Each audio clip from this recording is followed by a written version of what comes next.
It's the biggest maritime festival ever to be staged in Northern Ireland. Ships have been arriving into Belfast from all around the world. Over 40 vessels are preparing to take part in the first leg of the race to Norway. Welcome to the 59th Tall Ships Race.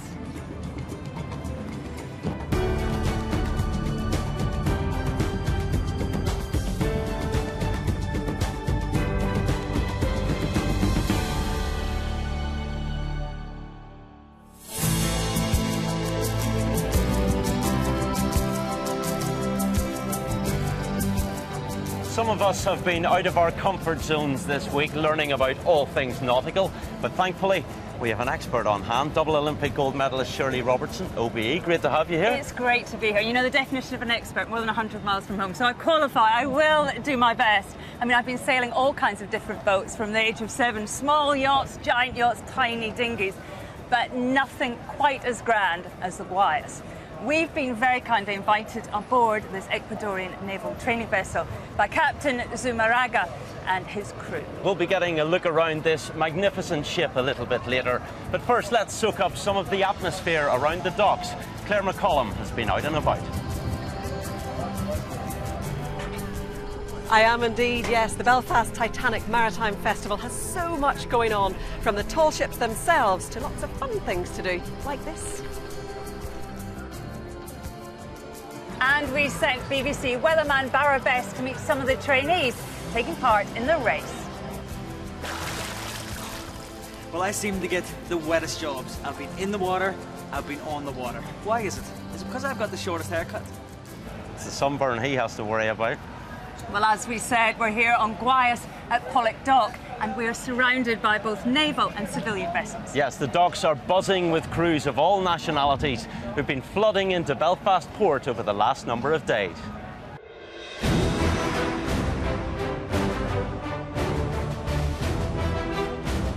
They came, they saw,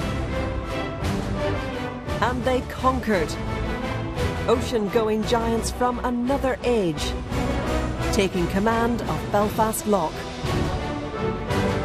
Some 46 magnificent ships have sailed into port for a spectacular festival.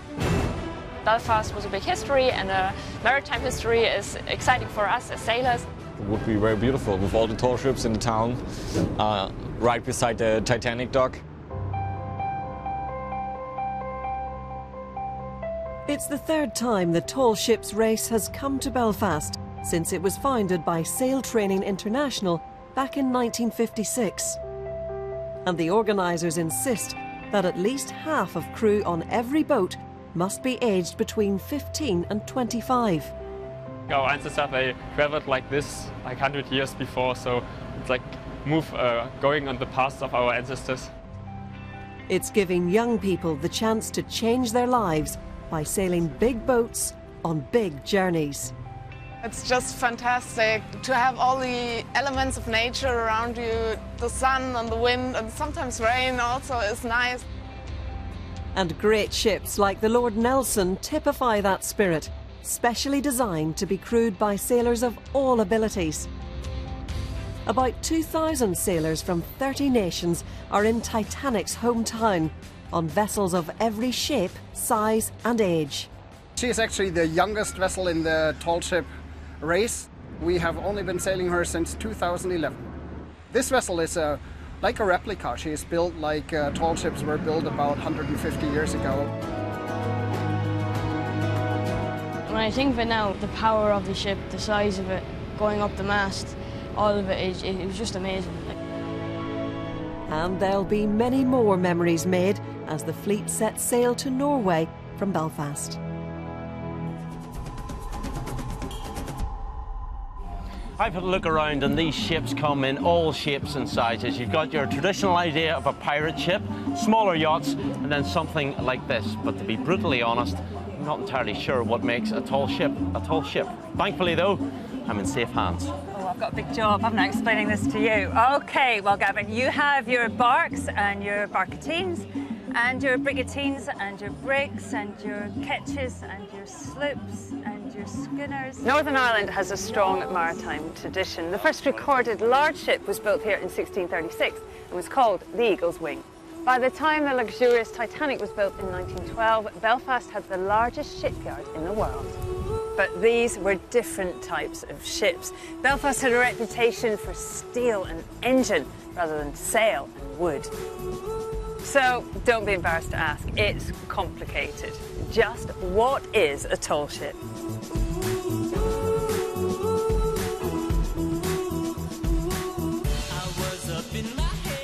You mightn't think this is a tall ship if you saw it in a marina. You'd call it a yacht, but it is.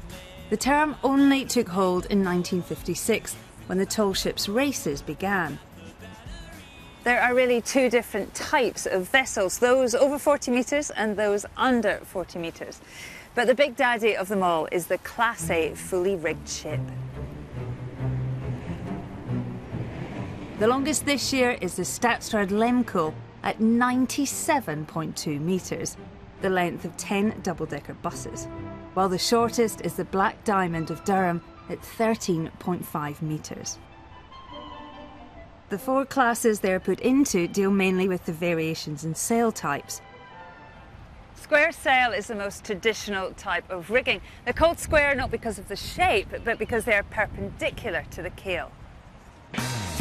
Class A and Class B are traditional, and Class A are the only tall ships over 40 metres.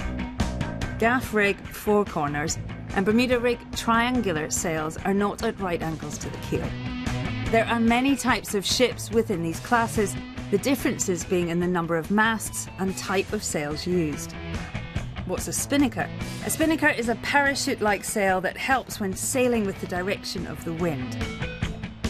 The massive bark and barkatines, the more nimble brig and brigantine, to the ketch, schooner, yawl, cutter and sloop. There are so many types of vessels that make up this wonderful race, with such fantastically romantic names.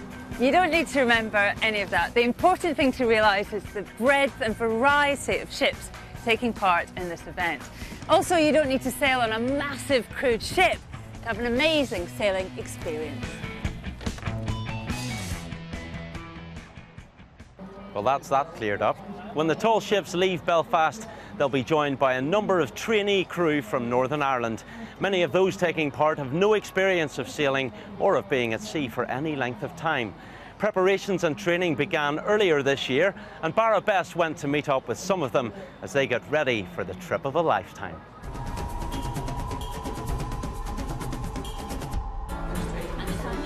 Back in September, 300 wannabe crew applied to take part in this year's tall ship race. After rigorous interviews and selection procedures, only a very lucky 96 have made it to the starting line. There's just 6 weeks to go, and the trainees are meeting their sailing companions for the first time.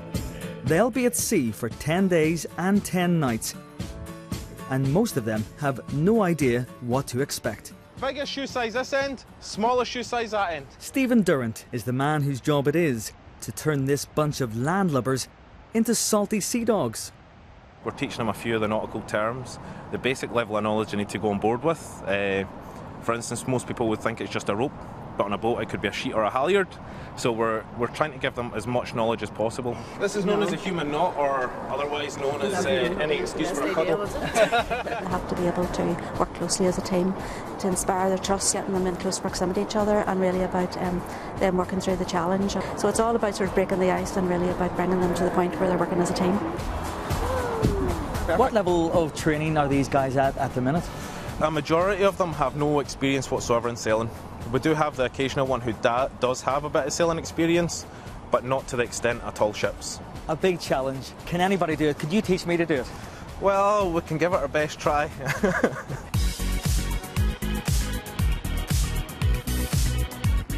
I have to admit, when it comes to sailing, I don't know my brigs from my barks, or my jibs from my gaffs, and quite literally, all at sea.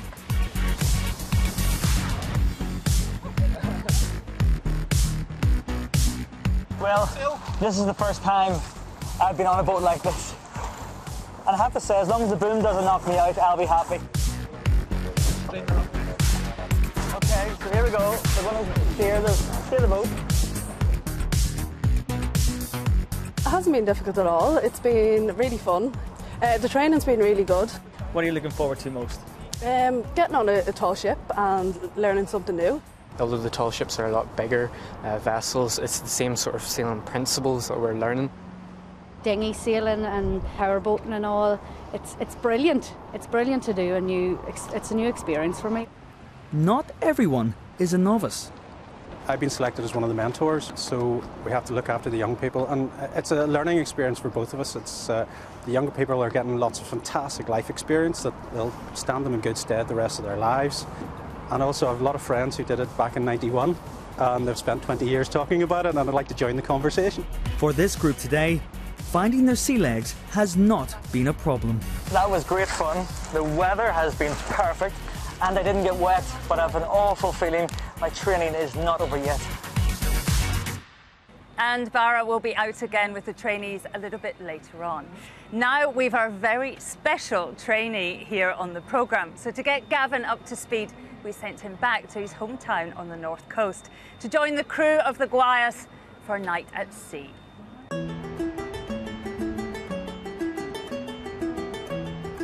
In 1991, the tall ship stopped off in the bay just off Ballycastle, and I watched it all from my bedroom window. 24 years later, and I've been given the chance to take a closer look.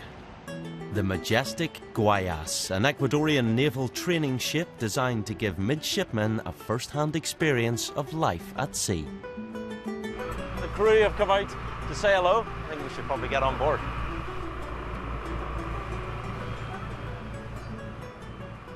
Edward, you're going to look after me here.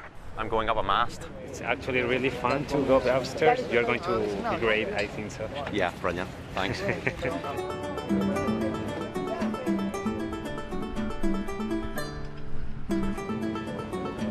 I got here.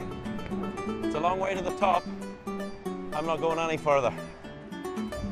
I'll just leave that job to the experts. Well, Edward, a lot of physical work. And everybody has to do their job? Yes. It doesn't matter if you're tired, you have to do your job. And some people have to look after me? Yes. Hard job? Yes. I know, you did a really good job upstairs. No rest for the wicked. 2, 3. Yeah, we'll try a wee bit off the edge, yeah. It's time to check out the rest of the ship. Good music, good food.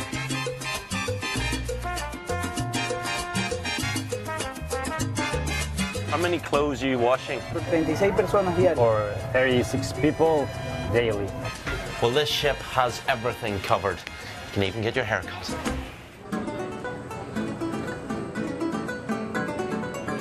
It's not all hijinks on the high seas. The cadets are kept busy. Tell us about some of the studying that you have to do, because you are learning on this ship, aren't you? Yes, this is a training school, and right now we are studying for Navy history. We have to make some celestial navigation. We have to do all of this. Well, it's been a long old day at sea. It's time to get some shut-eye. Here's the accommodation. Cozy.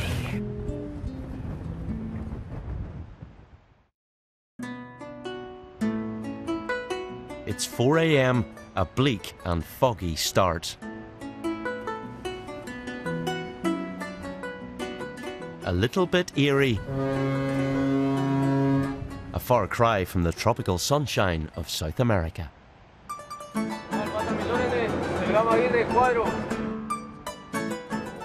When daylight finally breaks, it's time to reluctantly shake out those weary bones. Then it's time to fuel up for the day ahead.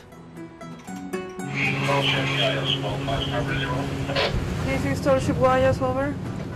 It's the end of a long voyage for Captain Zumárraga and his crew. How tough has your journey been?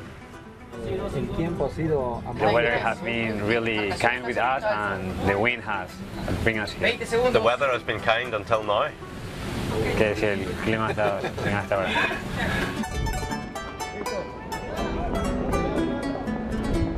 They fly their flag in style. This crew are so proud of their country, Ecuador.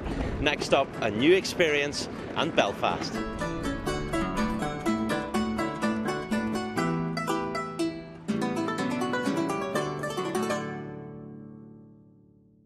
that looked great fun. I mean, you fitted right in with all the sailors, apart from perhaps the dancing. Yeah, I don't know if these will come out again. Look, it was a great experience. Don't think I'm necessarily built, certainly for an Ecuadorian ship, because if you're over 6 foot, I got stuck in a bunk bed. It took a lot of the crew to get me out, but so much fun. They were so good to me. We'll find you a bigger ship next time. Well, the 4-day Maritime Festival is anticipating that around 500,000 people will see the tall ships while they are here in the docks, or will watch them along the coast as the ships make their way to the start line of Port Rush.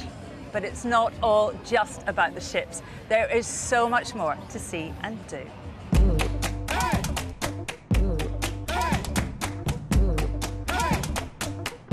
I've come across to the opposite side of the harbour, to the Titanic slipways, an area so obviously steeped in maritime history. And this is only part of what the festival has to offer.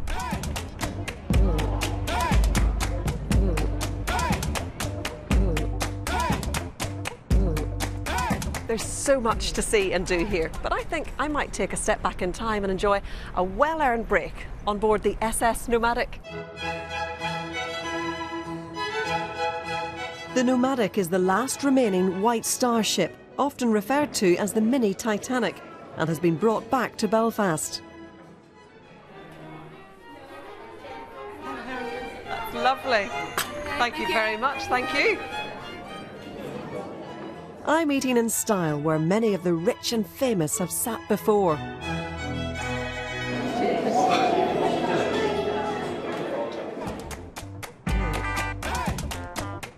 The Belfast Titanic Maritime Festival has so much going on, from the tall ships themselves to lots of fun things to do, like this.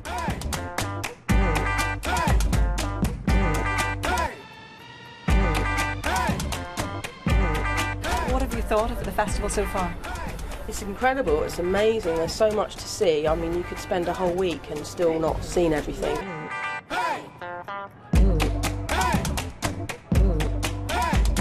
How important is it, do you think, for Northern Ireland?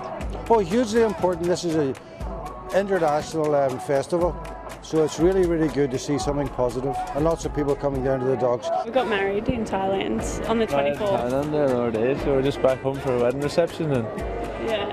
So this is part of your honeymoon, really, is it? No? Yeah, we're just having a look around. We saw a boat that had come from Brazil, and so it's quite amazing that they've come from all over the world just to be a part of it.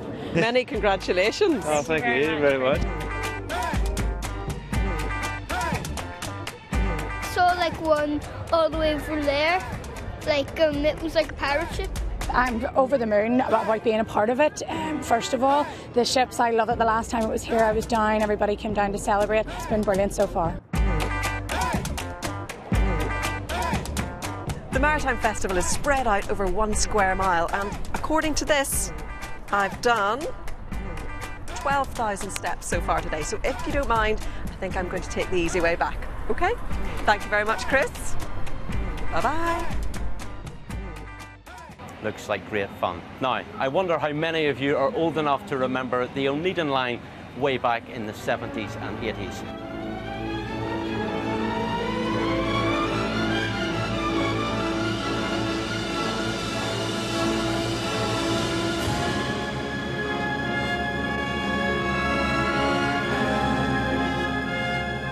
Well, the star of that show, the Stadsrad Lemcool, is actually moored alongside us here at Pollock Dock.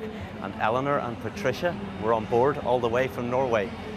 Tell us about the journey, Eleanor. The journey was wonderful. We had a great time. It all started with my husband, Paul Hayes, who's the Deputy Harbour Master here, told me about an opportunity to go out on one of the ships, and I got a lot of my friends who work with me in Uganda to come with me, and 12 of us actually left, and we had a wonderful journey.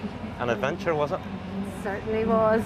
Certainly was, especially when you're standing watch in the North Atlantic with the wind blowing and the rain pouring down. It was some adventure. Plenty of wet weather gear. How cold was it? pretty cold some of the time and pretty wet, but when it was nice and the weather was fine, it was magical. And you brought a camera with you to show us how it went? We did. We brought a camera and took lots of clips, and even in the middle of the night. So we'd watches to do during the day and at night as well. So a taste of what some of the trainees will be experiencing on the tall ships. I think the thing that will frighten them most is climbing the rigging and getting up into the crow's nest and trying to learn how to use the harnesses. But they need to learn to trust the crew and trust their instructions, and most of all do what they're told, because those sailors know exactly what they're doing. Did you two go right to the top? No, just as far as the crow's nest and no further. Would you try it again? Absolutely. I'm only sorry I'm not on the ship going out tomorrow. Maybe next time, Eleanor? Yes, maybe next time. From a different country. Thanks very much. The Guayas left Ecuador back in the middle of May and will continue her first ever voyage around the world until she arrives back home again on the 15th of March next year. And in fact, many of the visiting tall ships have been at sea for several weeks, making their way into Belfast. So when the ships reach port, it's a time to catch up on all the housework, things like emptying the bins, getting the laundry done, and working out where to collect those all-important letters from home. Sounds like a bit of a headache. Thankfully, there's a band of volunteers on hand to make sure things go nice and smoothly.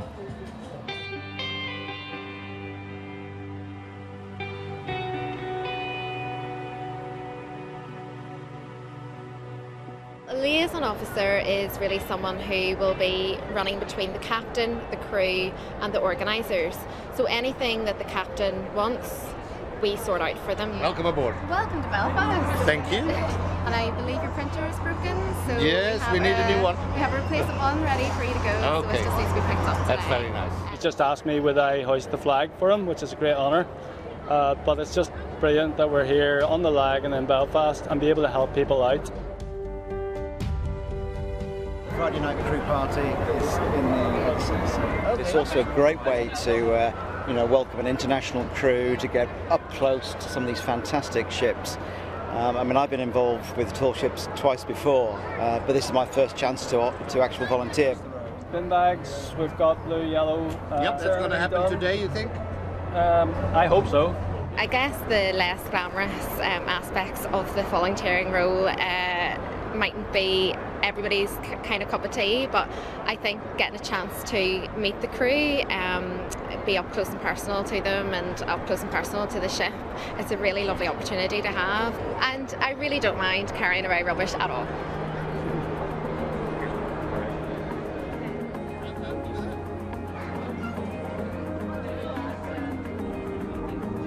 I sail with Carrickfergus Sailing Club, and we've been in the flotilla on two previous occasions.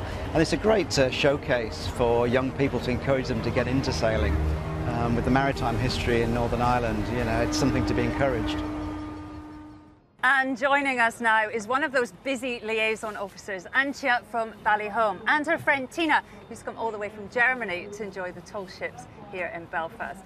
Antje, you found love in the tall ships on the ocean waves. I mean, would you recommend it? It's 20 years ago that I met my husband on board of the Alexander von Humboldt. So it's nice. I mean, you meet people on complete different level, you're close together, and it's just the way you get to know them in different situations and in really bad weather and on all this. So it's quite hard work sometimes, so it's... I mean, you do really get to know people's characters, don't you? You're exactly, with them 24/7 in some That's of the right. most extreme conditions. And I mean, I know you've been friends with Tina for 22 years. That's right. We met each other on a German fishery protection vessel where I was working as a nurse. And since then we are friends, and finally I was at the Alex and she taught me all the sails and everything. That is not easy if you are a trainee, but I made it. And what do you think of the tall ships here in Belfast? This is great, it's amazing, and I just flew in for that, and of course to visit my friends. And I had a lot of fun. And thank you for that. Well, we're all having a lot of fun. But no, Antje, you are responsible for inviting a very special ship here. The Alexander von Humboldt II has come the first time to Belfast, and it's great to have her here because of my history with the ship. And I had invited them to Bangor as well. I think they were the biggest ship ever, the biggest tall ship in that harbour. So it was quite impressive for all the Bangor people as well. I know you're having a great week, but there's lots of people who need your help. You need to get back to your duties. It's a pleasure to meet you both. Thank you very much. Thank you. Thank you.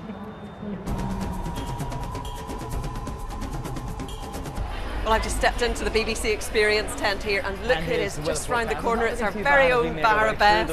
Sorry to interrupt you, Barra, in your weather home here. Yes, absolutely. It's great. It's going good. It's a wonderful tent. So much to see and do here, isn't it? It's the real BBC experience. We're giving people a taste of the Daleks from Doctor Who. We've got Children in Need and Pudsey Bear. And of course, we've got the weather, something we all talk about, we complain about, but we love as well. And it's been great so far for the tall ships, thankfully. And it's going to be a little bit windy for the ships to set sail. Well, hopefully the weather keeps up, and hopefully it's slightly better than it was when you went crew training the other day. Well, hopefully, because that was very cold. So fingers crossed. Fingers crossed.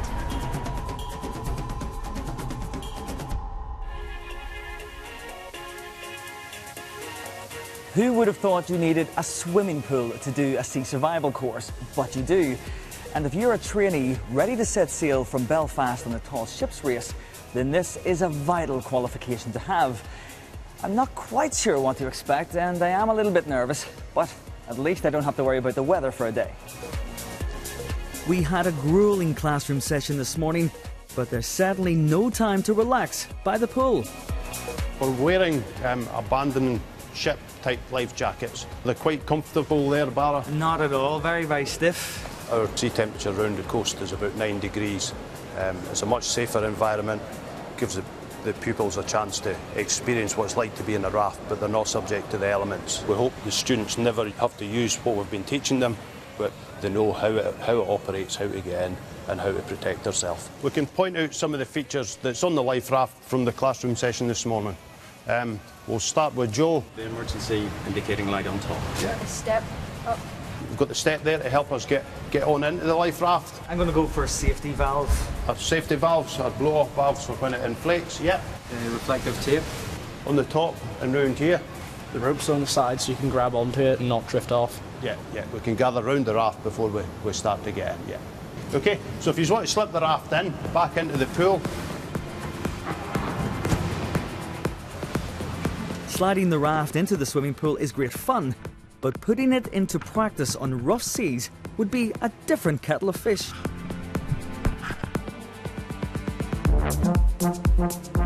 Paddle across to the other side of the pool there. The rowing wasn't as easy as it looked. I would dread to think what it would be like trying to negotiate choppy waves at sea. Off you go, big step forward, feet together. This may look like synchronized swimming, but we have successfully achieved a sea survival formation. Last guy at the end. On you go. Upper body strength here is crucial, and the extra fitness sessions have certainly paid off. Not only are we plunged into the pool, but the helping hand from the wave machine and hoses to simulate a storm at sea ensures we are prepared for the worst, but totally soaked through. With everyone now safely on board the life raft, all that's left to do is sound the whistle for help. And an urgent weather report. Barra Best is out and about, but experiencing very bad storms and rain in a local swimming pool. What can I expect? I get all the wettest jobs, and I didn't even forecast bad weather. Safe and sound, Barra. Now, we thought there's no point in bringing an Olympic sailing legend to Belfast without letting her do what she does best. Ahead of the race, Shirley caught up with some of the trainees on board one of the smaller yachts.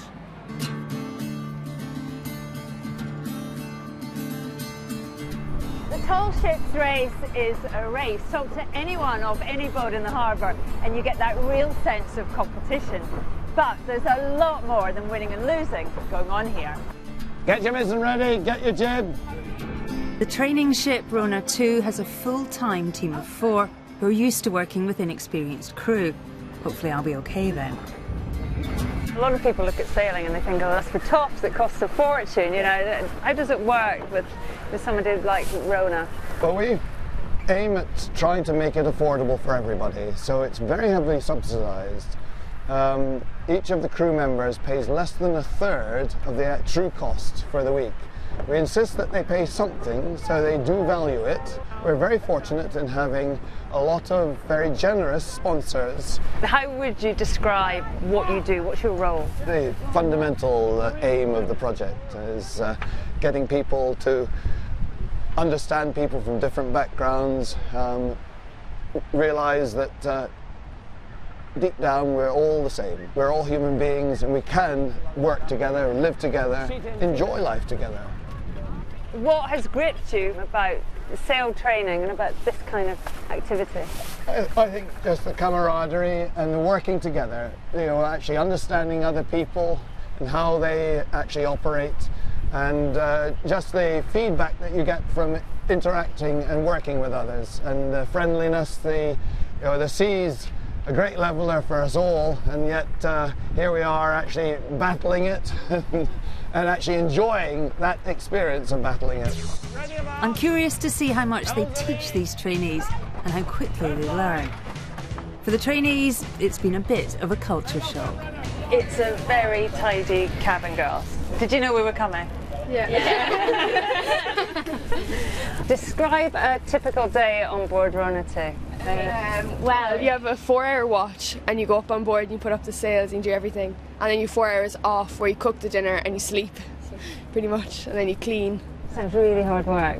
So what kind of sailing experience did you all have before you started off in Falmouth? I've never been on a boat before. Not even able to tie a knot. So we learned how to do like that. When you come on board, there's no, I haven't done this before, it's just you're taught and you have to do it. Because we have watch leaders and the watch leaders are brilliant. Yeah. They just tell you how to do everything. And some of us had a basic knowledge on like smaller dinghies, but like it was nothing compared to this at all. Like. Why did you want to do this? I think just for the experience and just working together and everything. It's kind of like a once in a lifetime. Yeah, so you're never going to get this again. Like.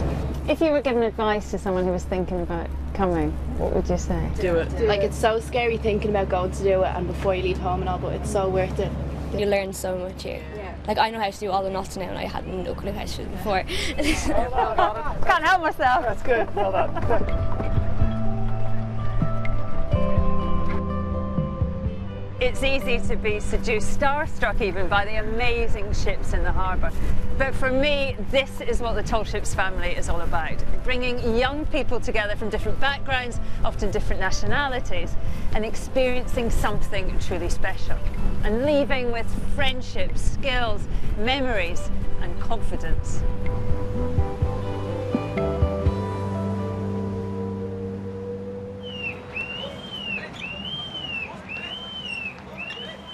Well, that was a great day out, but I'm back in the grandeur of the Guayas, and joining me is Charlotte, who's a trainee officer. And Charlotte, there's lots of action going on behind us. What's happening? Okay, they're training for the Olympic Games. Do you hear the I can sound of hear the it. whistle? Okay, that means that they have to pull the rope. The rhythm of the whistle is a rhythm for the pull. If it's faster, they have to pull faster. Now, let me get this straight. You have your own Olympic Games on board. Yeah, we have so many days of navigation. We have to get off the stress and to make fun for ourselves. How competitive is it on board? I mean, how important is it to be, the gold medal winner? When you win, when your station wins, it's the feel, the happiness, and also the proud, because it's hard to explain, but it's really, really, really a feel of happiness and proud. Now, I know a tall ship like this requires a lot of strength. I mean, everyone has to be strong and work together. Just, how important is that when you're crossing the ocean? It's very important because we are all a team. Everybody is important here. We are learning, okay? We are students, we are midshipmen, we are learning, and they are our teachers. Now, Charlotte, I can see you're holding the winning cleat, the gold cleat. Let's see who's won the tug of war. Yeah.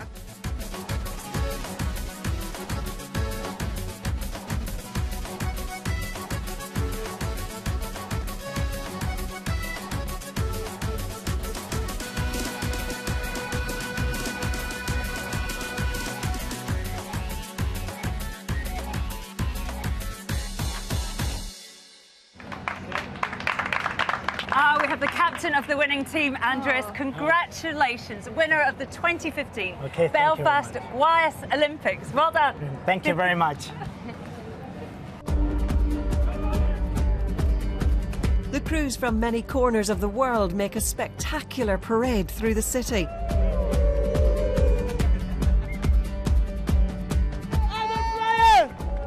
It's the best ship in the world! Let me guess, you're enjoying your time in Belfast? Yes, yes, yes! The crews are very impressed by Belfast. It's a beautiful city and it's a beautiful festival, and I'm really glad to be here. We love Belfast. I think it's a fantastic place to hold the tall ships race. Fantastic host. I'm really excited to actually go and adventure around and to see, and the people seem so nice, so I'm really excited. It's been absolutely fantastic. It's been life-changing, to be quite honest. I'd never been on a sailboat before at all, and didn't do so well with the seasickness, but overcame it.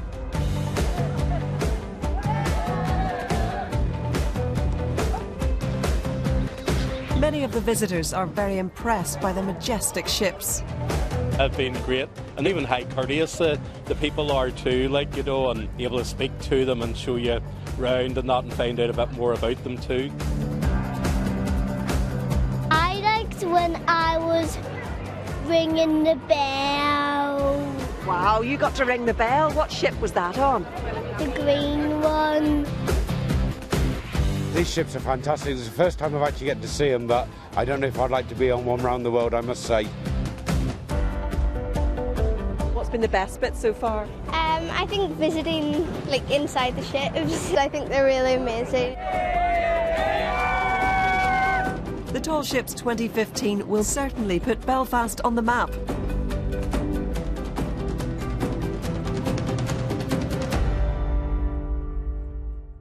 Oh, doesn't it look amazing? And I'm joined by three people who've really been enjoying the week here in Belfast. Jet, you're a skipper on one of the boats. What's it like coming in here and preparing for the race? Well, it's good times. We were here in 2009 and we were on the other side, so now we get to see a total different side of the harbour, and it's really looking good.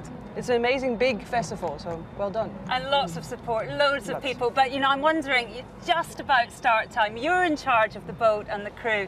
You know, how are you feeling? There's an awful lot of responsibility. Don't remind me, no. It is, but it's also, we're going to do it as a team and we're going to work together, and that's just explaining to them how it works right now. Last night was our first evening together, and it's an amazing group, so far I'm pretty lucky, I think. Well, talking about responsibility, next to you is Paul, the race director, who organises the tall ship races all around the world. Paul, just give us some kind of scale for the tall ship family. Well, the scale, we're up to 50 ships here in Belfast. Sometimes we can have as much as 100 in the Baltic. Regularly, 1 million people are coming down to see these magnificent ships. You've still got hair, and you look remarkably calm. Well, that's very kind. I haven't got much hair, and it's dyed. Suzanne, I mean, this is your party, and hundreds of thousands of people have come. I mean, how pleased are you? How relaxed are you that it's all worked? We're absolutely delighted. The numbers are here. What a spectacle for Belfast. And I was out on one of the boats last night, and our skyline's just completely transformed, and those pictures being beamed around the world. We're absolutely delighted. The logistics have gone so smoothly as well. So I'm breathing a sigh of relief. Well, Jet, you've got all the hard work still to go. What's been your best moment here in Belfast? That would be the group coming back last night. They went out to the crew party and then into town a little bit, and they came back on board, and they were buzzing. And they were already a group, and they've only known each other for 2.5 hours, 3 hours. So that was, for me, the best so far. Well, I know all three of you have a lot of work to do, but congratulations so far. Have a great voyage, safe travel, and thank you so much. Now, I think Claire's made it back through the crowds, and I'm sure I spotted her heading down below deck.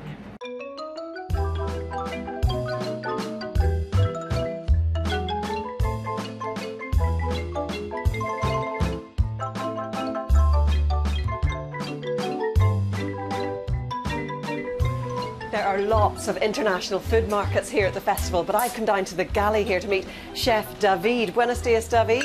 He's been invited on board the Guayas here, and you're going to show me something very special, aren't you? Yeah, we're going to make a dessert, espumilla. It's a traditional dessert from Ecuador. Okay. Made with egg whites, and we're going to use a fruit, guavas.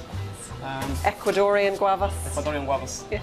It has to be very ripe, so it's nice and sweet, and it's all pink like this. We're going to make a puree from it, just in the blender, and then pass it, so the seeds are out. And this is what we end up with? That's where you will end up. Wow. Yeah. Is it tricky finding the Ecuadorian ingredients to satisfy the crew on board here?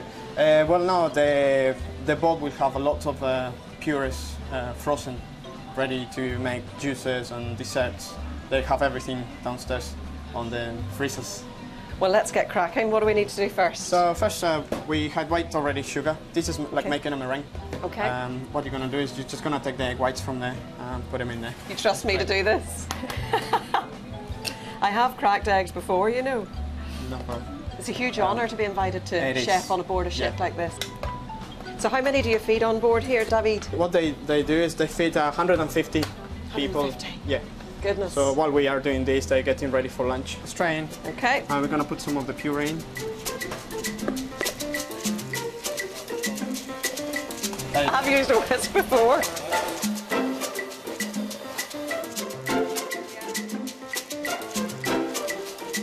Helping to thicken things. So we okay? Yep. Okay, so we're ready to make up these cones now, David? Yes. Tell me, what's it like? Do you imagine it's going to be like if you're out at sea when it's really rocky? Would you like to chef then? Imagine it this at the sea, it's very rocky, and this will be in the floor, I think. Exactly. And we'd miss out on these lovely cones. Yeah. What is your sort of favourite Ecuadorian food from home? Well, I'm from the mountains, so we make lots of soups. My favourite things are like, they call yaguar locro. It's very simple, but it's one of my favourites. It's a lican potato with cheese, and we also put some avocado on it. If you want to feel at home, you make that for yourself. That'll be it. Can I have a taste? Yeah. Just let me make it a bit. What are you putting on top then? Oh, lovely. Just sugar candies. Very nice. That'll be it in Ecuador. Lovely. A little taste of Ecuador right here at the festival. Well, that's whetted the appetite. Now, the tall ships races are organised by Sail Training International, and through sailing, young people boost their self-confidence by facing challenges they might otherwise not have the opportunity to experience. Well, we've managed to tear these trainees away from their packing, and they're almost ready for the off. Looking nervous, feeling happy? Let's start with you, Carmel. A real family affair here. It is. We are here with my only daughter, or our only daughter. We've left Dad at home. And it's an exciting, wonderful time to be with nature and to be with new people, and the opportunity to go across the sea is nerve-wracking at the thought of it, but it'll be fun. Well, Helen, Dad's at home. How are you going to get on with Mum? I'd say it'll be okay, because I think we're on different ships, so we'll both get our wee bit of freedom, and sure, Dad won't be complaining at all. He's a free man now, so... And how's his cooking? Yeah, no, it is good. He'll probably have improved by the time we get back, so something to look forward to. Absolutely. Katie, you've a bit of experience. Tell us about what your background is. I've done about 500 nautical miles in tall ships before. I've sailed on the Sea Cadets tall ship, TS Royalist, and Tenacious with Jubilee Sailing Trust a couple of times. And So you're the one everyone will go to for advice? yeah, well, maybe. Maybe not. Maybe that might not be a good thing. And Georgia, you've had a very different background. You're approaching this from the other end of the scale. Yes, I'm doing this as a way of getting over my fear of sailing and my fear of boats. When I was younger, I did try topper sailing, and the boat capsized and I got stuck under the sail and then panicked. So I have had a fear of water and boats ever since, and I thought this would be a good opportunity to get over that fear. Very brave or very silly? Probably silly, but we'll see how it goes. Well, Gareth is definitely the best dressed and the youngest in the crew. Talk us through the outfit. Well, this is a Sea Cadet outfit. I'm really looking for the tall ships, helping out. I'm really looking forward to going on the tall ships, just getting out into the ocean, just getting a sense of myself and meeting new friends, and going to Norway and experiencing a country I've never been to before. Speaking very wisely for a 16-year-old. John, you're in charge of everyone here. They're going to experience something that's a once-in-a-lifetime, aren't they? This is a once-in-a-lifetime event. They will face the open ocean. They will have times of rough water and dangerous seas. They will have possibly cramped conditions. And but when they arrive in Norway, in Alesund, they will get such a welcome, and they will have that quiet satisfaction of knowing that they've sailed nearly 1,000 miles and been part of a team of young people from Belfast and Northern Ireland that has really undertaken a great challenge. No pressure, everyone. Good luck. Enjoy. Well done. Now, the one thing that these guys will be keeping a very close eye on this weekend is the weather. I wonder if Barra Best has any insight into what may lie in store for them.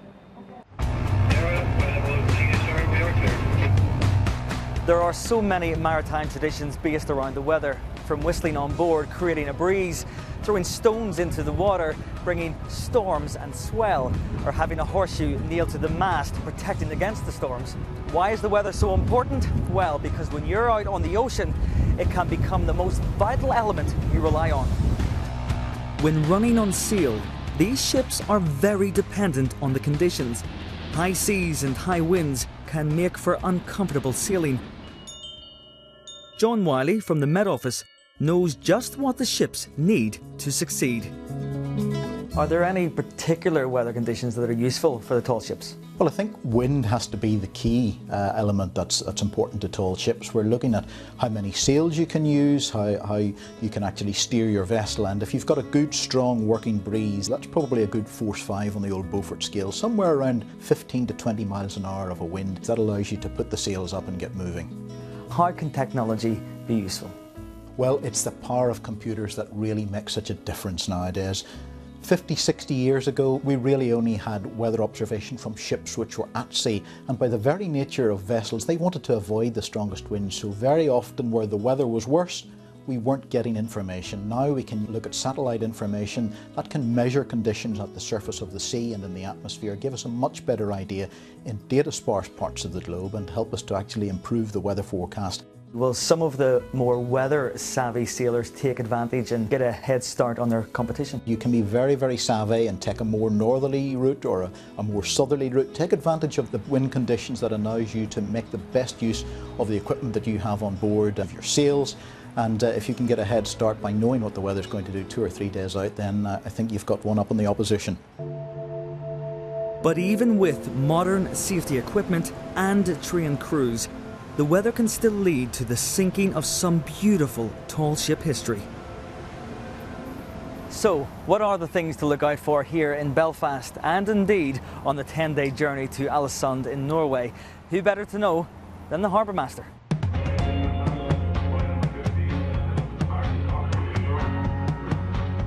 How well do these ships handle bad weather? They handle the weather reasonably well, but it's like any structure.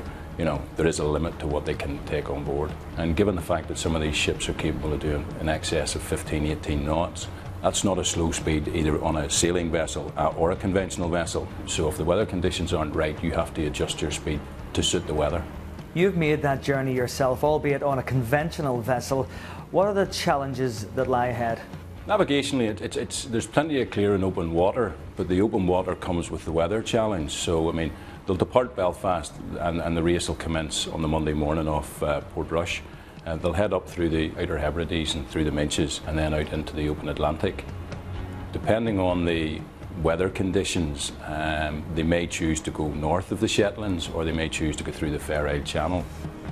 If the weather conditions aren't favourable, yeah, it's a challenging stretch of water. You wouldn't bring one of these on a boat, as it's said, to tempt fate. Nor would you do this, as it's said, to bring thunder. Superstitious or not, Norway is a long way. And whether it's throwing a coin into the sea as a toll to Neptune, or hoping Freyr, the Norse weather god, is on your side, all sailors really want is good weather.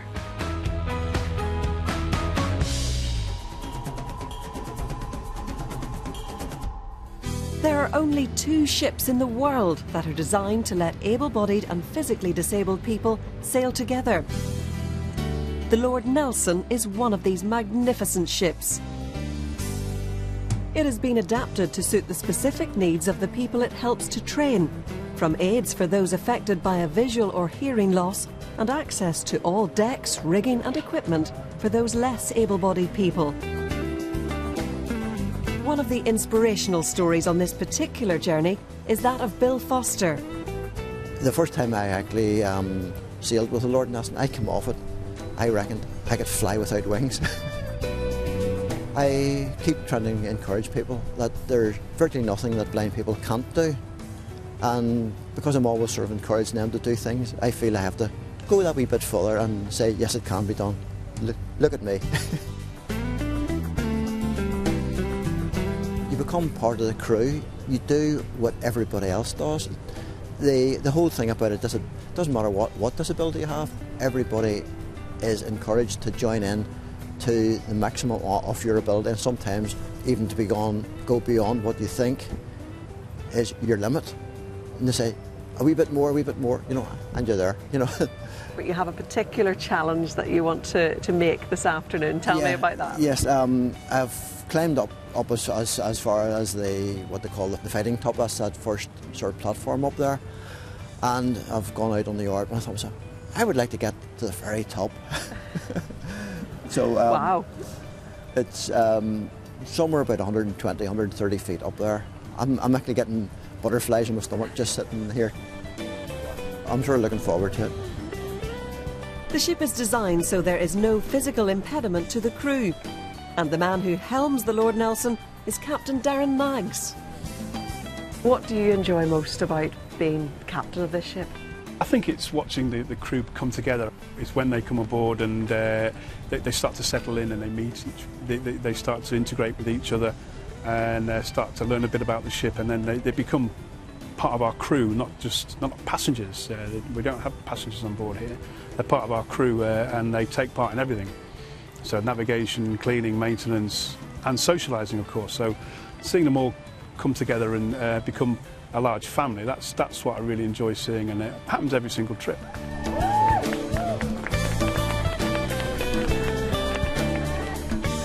For some, this is a life highlight. For others, it's a life changer. But one thing I know for certain, this is a pretty inspirational place to be.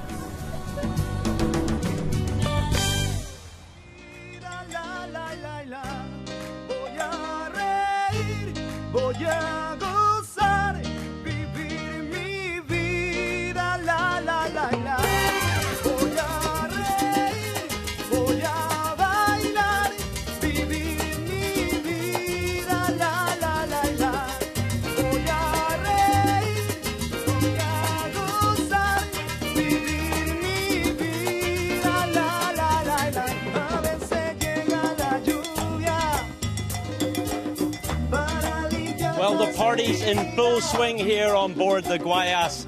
Don't worry, I'm not going to dance. Thank you very much. Thank you very much. It really has been an unforgettable week. Claire, you've been out and about. What's been the best bit? I have to say, being out in the water in the Lord Nelson was amazing. Those inspirational crew, they were just fantastic. But also being down below deck here in the galley, cooking with David, well, if you could call it cooking, all fabulous. The whole thing has been wonderful. It's going to be sad when they go, isn't it? And thank you, Baron, for keeping us dry today. But you have spent most of the week wet. I have indeed. I'm glad the weather has stayed fine and warm. I got a little bit of sunburn. But yes, my favourite one was the training underneath the water. It was cold hoses, but it was great crack. Absolutely brilliant. Well, we've all got amazing memories, but I have to say a huge thank you to our wonderful host, Captain Zumaraga, and all of his crew. What a spectacular 4 days it's been as the ships prepare to leave and make their way to the start of the Tall Ships race tomorrow. We wish them fair winds and hope that they take with them many happy memories of Belfast 2015. So, from all of us here, it's goodbye. Cheers.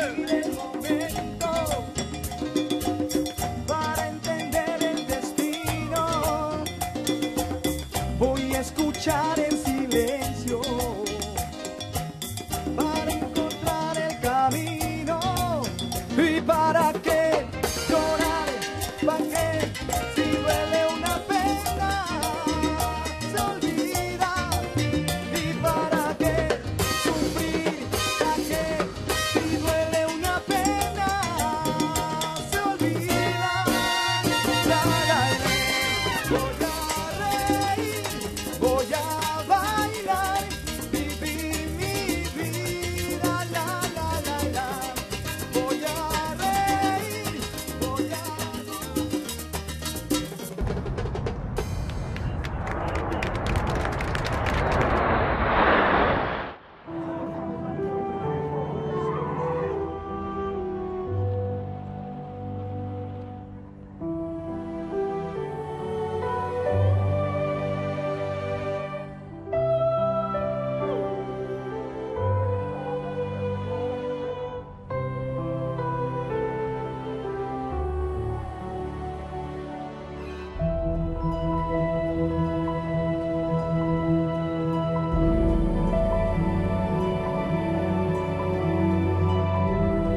And if you missed Friday's episode of The One Show at the Tall Ships, it's available now on the BBC iPlayer.